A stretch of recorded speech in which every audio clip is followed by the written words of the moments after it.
Good morning students, ये video class 7 के लिए है और हम पढ़ रहे हैं एसएसटी में सिविक्स का 3rd चैप्टर। आज हम पढ़ने वाले हैं executive at the state level कि राज्य स्तर पर जो कार्यपालिका जो है वो किस तरह से वर्क करती, कौन कौन से इसके अंग होते हैं, इनके बारे में हम पढ़ेंगे। क्या इसमें योग्यताएं होनी चाहिए। स्टार्ट करते हैं। The executive arm is the part of the government that is responsible for the daily administration of the state. जो एग्जीक्यूटिव जो है वो सरकार का एक ऐसा पार्ट है जो कि जो डेली जो प्रशासनिक काम जो वगैरह जो होते हैं उसके प्रति कर्तव्यनिष्ठ होता है। कर्तव्य ये सारे जो काम जो है वो कौन करता है? एग्जीक्यूटिव करता है। ठीक है। The body execute the laws of the state through various functionaries such as the governor, the chief minister and the council minister। जो एग्जीक्यूटिव जो उसके मुख्य जो अंग जैसे कि गवर्नर, चीफ मिनिस्टर और काउंसिल मिनिस्टर जो होते हैं वो राज्य के अंदर जितने भी कार्य वगैरह जो होते हैं, फंक्शन वगैरह जो होते हैं, सारे काम जो है वो ये गवर्नर, चीफ मिनिस्टर और काउंसिल मिनिस्टर के द्वारा किया जाता है और ये इसके मुख्य अंग होते हैं। तो सबसे पहले हम पढ़ेंगे गवर्नर के बारे में। राज्यपाल, गवर्नर मीन्स राज्यपाल। The governor is the constitutional head of A state. एक गवर्नर जो होता है, राज्यपाल जो होता है वो किसी भी राज्य का संवैधानिक मुखिया होता है। जिस राज्य में वो होता है उस राज्य का संवैधानिक मुखिया होता है। The entire administration runs in his or her name. और पूरे राज्य का जो भी प्रशासनिक कार्य जो होता है वो गवर्नर के नाम से ही चलता है। The governor is appointed by the president of India. और जो गवर्नर जो है, गवर्नर की जो नियुक्ति जो होती है वो भारत के प्रेसिडेंट, राष्ट्रपति के द्वारा होती है। तो गवर्नर की नियुक्ति कौन करता है? प्रेसिडेंट करता है। On the advice of the prime minister. और किसकी सलाह से?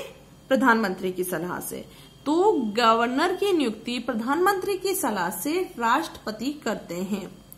The term of the governor is normally 5 years। एक राज्यपाल का जो कार्यकाल जो है वो लगभग 5 साल का होता है, सामान्यतः 5 साल का होता है। However the president has the power to remove the person before his or her tenure gets over. और प्रेसिडेंट के पास में, राष्ट्रपति के पास में ये ताकत होती है, ये शक्ति होती है कि वो गवर्नर को उसका समय पूरा होने से पहले भी हटा सकते हैं। The governor can also be reappointed for another term. और राष्ट्रपति के पास ही ये शक्ति होती है कि उन्हें वापस से भी रीअपॉइंटेड कर दिया जाए, है ना। मतलब गवर्नर को वापस से रीअपॉइंटेड भी किया जा सकता है। अब है क्वालिफिकेशन ऑफ द गवर्नर। एक गवर्नर की योग्यता क्या होती है? क्या योग्यता होती है जब किसी व्यक्ति को किसी राज्य का राज्यपाल बनाया जाता है? तो फर्स्ट इसकी योग्यता देखो। The governor must be a citizen of India. जो राज्यपाल जो बनने वाला व्यक्ति जो है वो भारत का नागरिक होना चाहिए।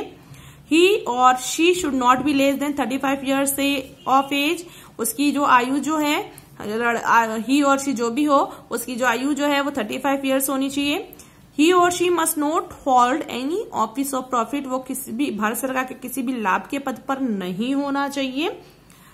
He or she must not be an elected member of the parliament or any state legislative assembly। और वो सदन, जो संसद के किसी भी सदन का सदस्य नहीं होना चाहिए। फिर he or she must not be resident of the state to which he or she has been appointed as governor। और जिस व्यक्ति को गवर्नर बनाया जाता है, राज्यपाल बनाया जाता है, वो उस राज्य के अंदर का निवासी नहीं होना चाहिए। ठीक है। तो वो उस राज्य का गवर्नर बन सकता है। अगर उस राज्य का है तो वो वहां का खुद के अपने राज्य में गवर्नर नहीं बन सकता है। ठीक है।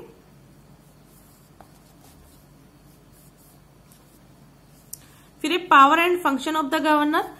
अब एक राज्यपाल जो होती है, राज्यपाल जो भी होता है उसकी क्या शक्तियां हैं और क्या उसके कार्य हैं, तो हम स्टार्ट करते हैं। क्या इसकी पावर है?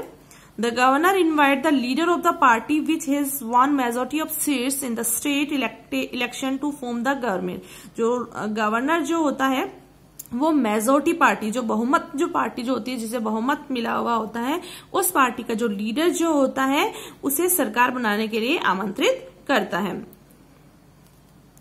The governor appoint the chief minister. जो गवर्नर जो होता है वही चीफ मिनिस्टर नियुक्त करते हैं।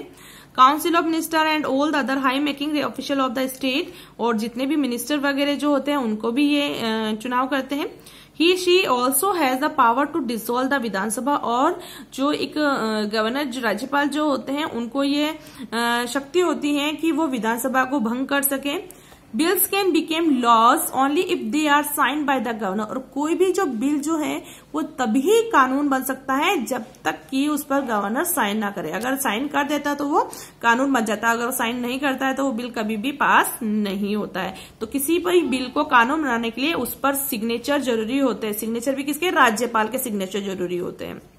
The governor is the consulted by the president in the appointment of the जज टू द हाई कोर्ट, और हाई कोर्ट का जो जज जो होता है उसकी नियुक्ति करने के लिए भी गवर्नर जो होता है वो प्रेसिडेंट की सलाह से उसकी नियुक्ति करता है, राष्ट्रपति की सलाह से हाई कोर्ट के जज की नियुक्ति करता है।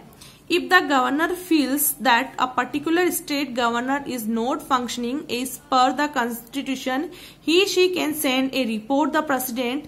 This could lead to president's rule in the state. और अगर गवर्नर को ये फील होता है कि भाई किसी भी राज्य में जो सरकार जो है वो संवैधानिक तरीके से सही नहीं चल पा रही है, तो गवर्नर प्रेसिडेंट को पत्र लिख सकता है कि इस राज्य के अंदर जो है सरकार सही तरीके से नहीं चल पा रही है। तो ये था गवर्नर की पावर, शक्तियां। अब हम पढ़ेंगे चीफ मिनिस्टर के बारे में। चीफ मिनिस्टर मुख्यमंत्री। The leader of the party which has the majority in the assembly is appointed as the chief minister by the governor. सदन के अंदर जिस पार्टी को सबसे ज्यादा जो बहुमत होता है, उस बहुमत की पार्टी का जो नेता जो होता है उसे गवर्नर चीफ मिनिस्टर नियुक्त करता है। The chief minister as then invited by the governor to form the new ministry. और इसके अलावा जो चीफ मिनिस्टर जो होता है वो गवर्नर के द्वारा जो पूरे जो मिनिस्टर वगैरह जो है उनको अपॉइंट करने के लिए बुलाया जाता है। The chief minister select the minister from among his or her colleagues in the legislature. और चीफ मिनिस्टर जो होता है वो अपने जो जितने भी जो बहुमत जो सदस्य जो होते हैं उनके खुद के जो साथ में रहने वाले जो सदस्य जो है जो उसका जो जिस पार्टी से वो जीता है उस पार्टी के जितने भी सदस्य जो होते हैं उनमें से वो किसी को मिनिस्टर चुनते हैं। These minister form the council of minister और the state cabinet। और ये मिनिस्टर जो होते हैं वो क्या बनाते हैं? काउंसिल ऑफ मिनिस्टर या स्टेट कैबिनेट बनाते हैं, इस राज्य मंत्रिमंडल बनाते हैं। अब है power and function of the chief minister. क्या पावर होती है चीफ मिनिस्टर के पास में, क्या फंक्शन होते हैं? तो the council of ministers are appointed by the governor on the advice of the chief minister. तो जो मंत्री परिषद जो है वो किसके द्वारा अपॉइंट करी जाती है? गवर्नर के द्वारा। लेकिन किसकी सलाह से? चीफ मिनिस्टर की सलाह से। गवर्नर बिना चीफ मिनिस्टर की सलाह के इनको अपॉइंट नहीं कर सकता है। The chief minister serve as the link between the council of minister and the governor. और जो मंत्री परिषद और गवर्नर के मध्य की जो बीच का जो एक ब्रिज का काम कौन करता है? चीफ मिनिस्टर करता है। तो chief minister coordinate the work of different department. इसके अलावा जो चीफ मिनिस्टर जो होता है वो सभी डिपार्टमेंट्स के बीच में कोऑर्डिनेट का काम करता है, सहयोगात्मक का काम करता है। As the head of the legislature and the council of minister, the chief minister hold the responsibility for the government of the state. एक जो लेजिस्लेटर का हेड होने के नाते जो काउंसिल मिनिस्टर का भी जो चीफ मिनिस्टर जो होता है वो काउंसिल ऑफ मिनिस्टर इन सब की जो रेस्पॉन्सिबिलिटी जो होती है, एक स्टेट की जो रेस्पॉन्सिबिलिटी जो होती है वो चीफ मिनिस्टर निभाता है। If a vote of no confidence is passed against the government in the assembly, the entire ministry has to resign. और अगर मुख्यमंत्री के खिलाफ नो कॉन्फिडेंस का अगर एक भी वोट जो है उनके अगेंस्ट पास हो जाता है तो सरकार को अपने मंत्री परिषद के साथ साथ पूरे खुद जो चीफ मिनिस्टर खुद तो इस्तीफा देता ही देता है, उसके साथ साथ पूरी मिनिस्ट्री को भी इस्तीफा देना होता है।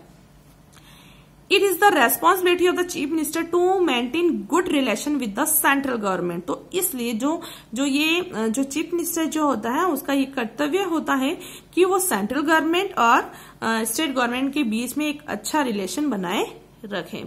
तो ये सब किसके काम किसकी ड्यूटी है? चीफ मिनिस्टर की ड्यूटी है कि एक तो अपना जो सदन के अंदर कॉन्फिडेंस बना के रखे है ना कि सब कि हमारी जो सरकार जो है वो बहुमत वाली सरकार है। अगर कहीं भी नो कॉन्फिडेंस का जो बिल अगर वगैरह जो होता है वो अगर इसमें हो जाता है, पास हो जाता है, नो कॉन्फिडेंस पास हो जाता है तो फिर सभी मंत्रिपरिषद को इस्तीफा देना पड़ता है और फिर नई सरकार बनती है, नए चुनाव होते हैं।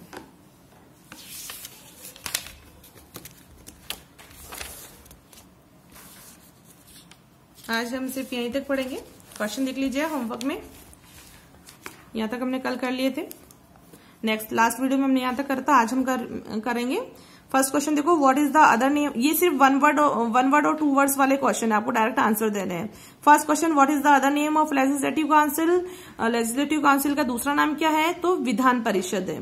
How many union territories are there in India, तो 8। कितनी यूनियन टेरिटरीज है, 8 है। What is the tenure of member in Vidhan Parishad. Vidhan Parishad का समय कितना है उसके कर्मचारियों का, तो 6 ईयर। ठीक है, आज यहीं तक करेंगे, नेक्स्ट वीडियो में करेंगे। Thank you.